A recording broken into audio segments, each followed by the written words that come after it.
Gentlemen, my name is Gary Lott, and I'm from Kingman, Arizona. It seems that Arizona has come under federal attacks just for wanting to secure its southern border. What will you and your administrations do to fix the situation, to secure our border, and to protect the American people? Congressman Paul, I want to go to you first on this one. You're from a border state. And as you answer Gary's question, a recent federal analysis says the cost of secure fencing, which they have in a good deal of the border along this state, would cost about $3 million per mile. Is that a good investment, money well spent? Probably not, but we can do a better job. And the best way to do it is forget about the border between Pakistan and Afghanistan and deal with our border and put the resources on this border. This is what we need. But we need to change the rules. We reward illegal immigration. They get benefits. Texas hospitals and schools are going bankrupt.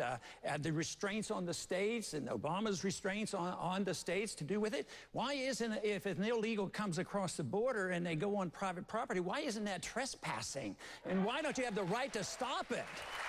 So, but there should be no mandates from the federal government about what you must do. Under the 9th and 10th, there would be essentially none. But the federal government does have responsibility for these borders, and I just hate to see all these resources. I think that we should have much more of immigration service on the border to make it easier. It's hard to even get to visit this country. We're losing a lot of visitors and workers that could come to this country because we have an inefficient immigration service, and then that invites the illegal. We have to deal, we can't endorse the illegal, but the program today endorses the illegal problems. And a weak economy is always detrimental too because of the welfare state. We have welfare at home and some jobs go begging. We have jobs going begging in this country in the midst of the recession. Has to do with the economy. You can't ignore the economy, but also the welfare state, allowing immigrants to come over and then get the benefits.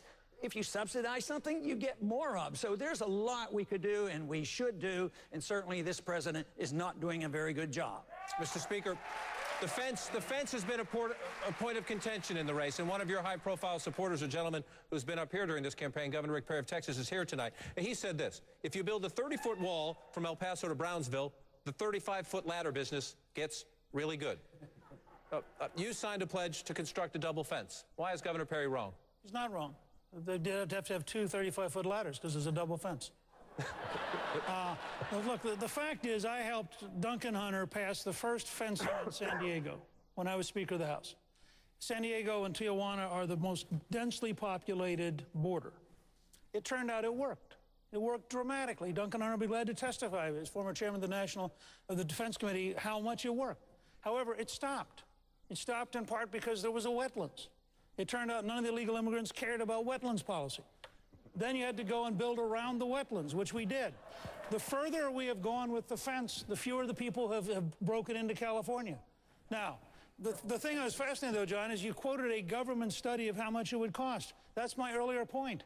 If you modernize the federal government so it's competent, you could probably do it for 10% of the cost of that study. The fact is, what I would do, I have a commitment at newt.org to finish the job by January 1, 2014. I would initiate a bill that would waive all federal regulations, requirements, and studies. I would ask Governor Brewer here, I would ask Governor Martinez, Governor Brown, and Governor Perry to become the co-leaders in their state. We would apply as many resources as are needed to be done by January 1 of 2014, including, if necessary, there are 23,000 Department of Homeland Security personnel in the D.C. area. I'm prepared to move up to half of them to Arizona, New Mexico, and Texas. This is a doable thing. Governor Romney, the border security is part of the equation. What to do about whether it's 8 or 11 million illegal immigrants in the country now is another part of the equation. And Sheriff Joe Arpaio, who's with us tonight from Maricopa County, he's in the audience. He told me this week here in Mesa, these are his words. It's, quote, political garbage, if you will, to not arrest illegals already in this country. You've talked, Governor, about self-deportation. If businesses do their job asking for the right documents, the people will leave. But what about arresting? Should there be aggressive, seek them out, find them, and arrest them, as Sheriff Arpaio advocates? You know, I think you see a model here in Arizona. They passed a law here that says that people who come here and try and find work, that the employer is required to look them up on E-Verify. This E-Verify system allows employers in Arizona to know who's here legally and who's not here legally.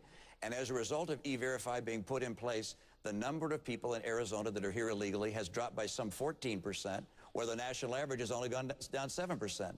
So going back to the question that was asked, the right course for America is to drop these lawsuits against Arizona and other states that are trying to do the job Barack Obama isn't doing,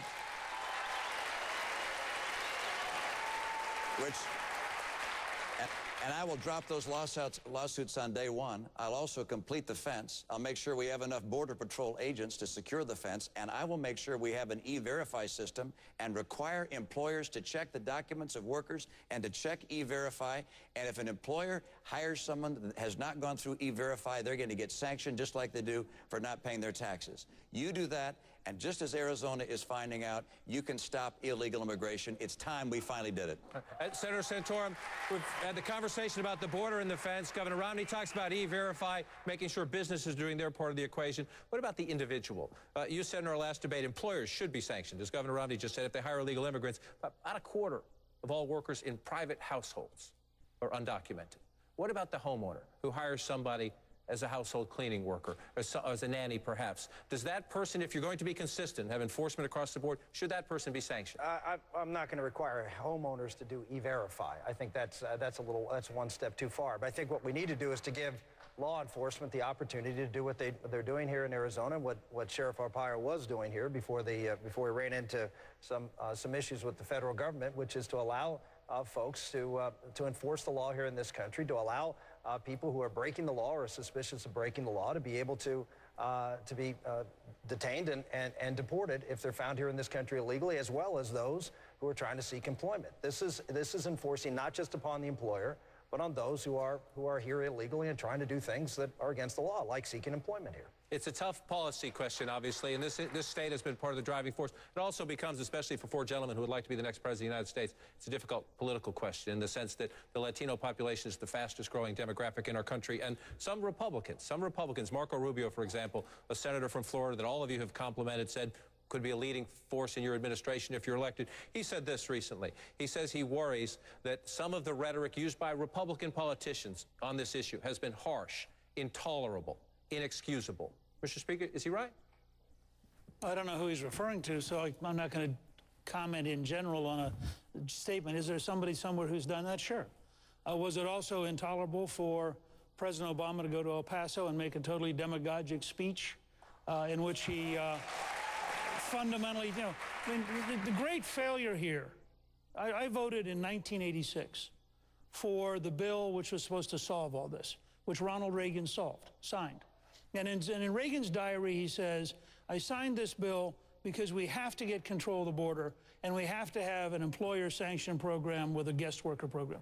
Now, all of us who voted for that bill got shortchanged on everything we were supposed to get. President Bush couldn't get it through. President Obama can't get it through. I believe you cannot pass a single large comprehensive bill, the 2,700-page kind of bill you're describing. I think you got to go one step at a time. The first step is to control the border. I don't believe anybody who's here legally, and I talked last night, for example, with folks who are of Hispanic background from Nogales, who are in the import-export business dealing with Mexico every day. They want a border. They don't want a border that's closed. They want a border that's controlled, that has easy access for legality and impossible access for illegality. And that's the model that I think you can talk about in any community of any ethnic background in this country.